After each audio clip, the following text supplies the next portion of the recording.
हम मीनू झा प्रणाम करै छी समस्त मिथिलावासी के एकटा कोबर के गीत लऽ कऽ उपस्थित छी।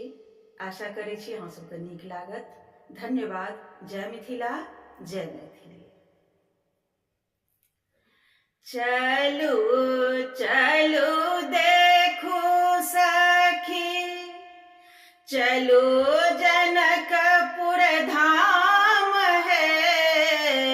चलू चलू देखू सखी, चलू जनकपुर धाम है।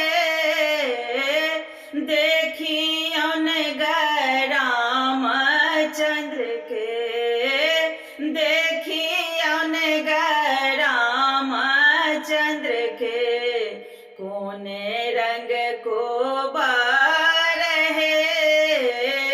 देखियौन रामचंद्र के, कोने रंग को बार है।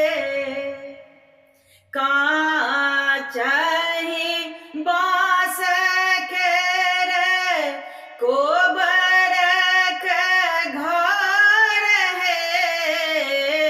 काचहि बाँस केरे कोबर के घर है। हिंगोरे ढौरल छानी, हिंगोरे ढौरल छानी, कोबर केर घर है। हिंगोरे ढौरल छानी, कोबर केर घर है। कोबर बैसल दुल्हा अति सुकुमार है।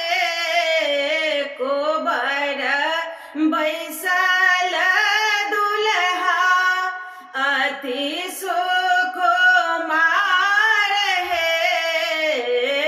श्यामल वरण दुल्हा, श्यामल वरण दुल्हा, दशरथ के लाल है। श्यामल वरण दुल्हा, दशरथ के लाल है।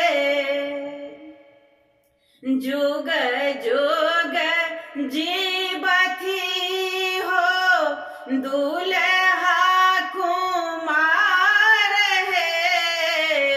जुग जुग जीवथी हो दुल्हा कुमार है। सिया जी बहिन के बढ़नु जुग आहे बात है। सिया जी बहिन के बढ़नु जुग